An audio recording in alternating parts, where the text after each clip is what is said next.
Hey everyone, you know there are thousands of different islands dotted around the world.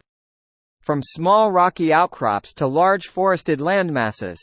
So today we're going to count down the 5 most incredible island chains on Earth. Now as you know, before we start, I would like you to give this video a like and hit that subscribe button. Number 1, Turks and Caicos. You know it wasn't even that long ago that even frequent Caribbean travelers couldn't place Turks and Caicos on a map. I had even heard of it, but today it's become one of the most popular island chains in the area. It's made up of low-lying and mostly underdeveloped islands set between the southern Bahamas and Hispaniola. Just a hop, skip, and a jump away from Miami, Florida. It feels like there are a million things to do and see, and even more places to stay. In these Caribbean islands, all of which tend to entail white powdery beaches and crystal clear water that feels like a warm bath. But some of the more popular and more frequented of these islands are Provincials and West Caicos, for example. There's the Blue Hole near the Chalk Sound. It's a 400-yard wide 220-foot deep underwater drop-off popular with the sea. Turtles, sharks, and visiting divers can be a bit jarring at first. The thought of a hole in the middle of the ocean, but once you overcome your fears of the deep unknown, you'll see why it's one of the coolest locations on the island. Think of it as less extreme version of the Great Blue Hole in Belize, and for the landlovers there's a small island less than a mile long just off the coast of Little Water Key or Iguana Island, which is accessible only by boat or kayak at home. To a population of endangered rock iguanas, it was the introduction of domestic cats and dogs that wiped out the native iguana populations, but thanks to conservation efforts, Iguana Island and numerous other small islets, the iguanas are slowly but truly repopulating despite their in Jurassic Park's appearance. These big lizards eat mostly the local guava plants and berries and occasional insects. Number 2, Sunda Islands, divided among 4 countries: Brunei, East Timor, Indonesia, and Malaysia. The Sunda Islands are a group of islands in the Malay archipelago. They consist of the Greater Sunda Islands and the Lesser Sunda Islands. But the majority of them fall under Indonesian jurisdiction. They also just happen to be some of the most beautiful places on Earth. Where it even begins with this place, Borneo is Asia's biggest island and is one of the major islands in the Greater Sunda Islands archipelago and the 3rd biggest island in the world. The island is famous for its ancient tropical rainforest with its unique collection of flora and fauna. But the crown jewel is the highest point on the island, the 9-mile-high Mount Kinabalu. But Brunei is also known for its Sultan Hassan al-Bolkiah, who follows the death of Queen Elizabeth II as the world's longest reigning monarch and also one of the richest people in the world. Hassan al-Bolkiah has made headlines for his passion for car collecting, amassing over 7,000 cars. With a combined value of around $5 billion, another well-known island of the sunset, Bailing is a paradise on Earth that sees thousands of tourists every year, and for good reason, with forests as rich as the culture. The islands provide travelers and locals alike with countless things to experience, but one unique draw to the island is the Mandala Waste. Arawana, the sacred monkey forest, a centuries-old temple complex, doubles as an ecological sanctuary for a thriving population of roughly 500 Balinese long-tailed macaques who move around freely. There are no walls or cages to hold them in, giving visitors an unusual opportunity to watch monkeys close up with no bars between them. And while it might be fun to get up close and personal with the furry locals, the monkeys are known for stealing the glasses right off your face.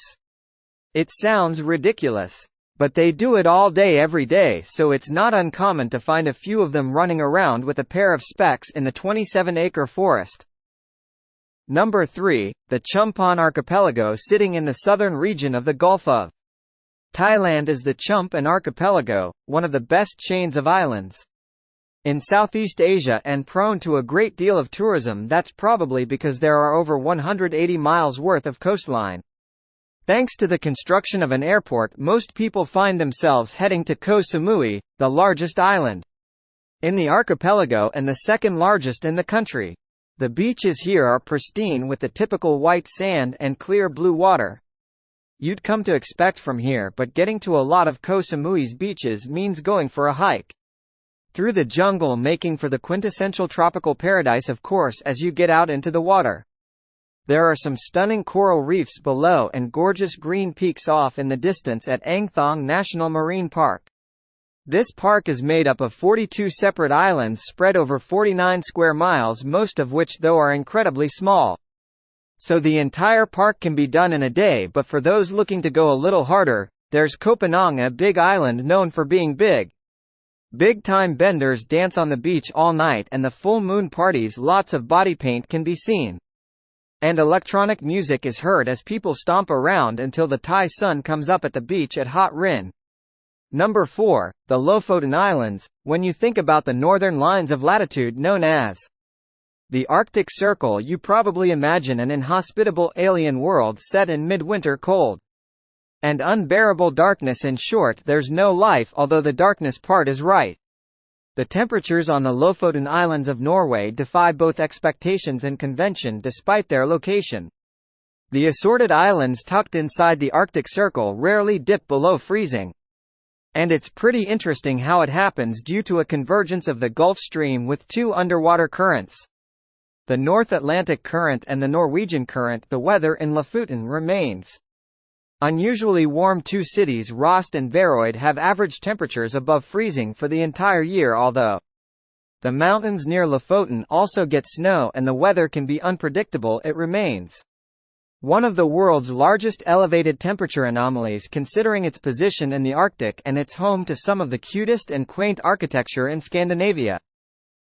Number 5. Inner Hebrides. Alright, as we've already seen today, not every island chain needs to be a tropical paradise. On some islands provide scenery that looks straight from old folk tales and fairy tales. The Inner Hebrides are a group of islands close to the west coast of Scotland, although they only have a combined population of around 20,000 people. The islands are nevertheless incredibly rich in history, scenery, and Gaelic tradition. The Inner Hebrides are made of two groups of islands. The northern group is dominated by Skye, the largest of the Hebrides, as well as several smaller islands. The southern group includes the island of Islam, Jura Mal, Koltiri and Iona. These beautiful and rugged islands offer many amazing sights and have inspired writers, musicians, and artists throughout the ages and will likely inspire more to come, but the most iconic feature here is the aforementioned Isle of Skye. The second largest and most populous of the Hebrides, the Isle of Skye is known for its mountainous interior and numerous outward-reaching peninsula stretching for 50 miles. Its rugged beauty and accessibility combined with its history have put the Skye at the top of the list of popular tourist destinations in the country. There are traces of Mesolithic inhabitants as far back in the 7th millennium BCE. After 300 years of Norse rule, Skye fell under the rule of various clans who built castles and strongholds throughout the area, many of which still house their respective clans' descendants. This is the end of this video.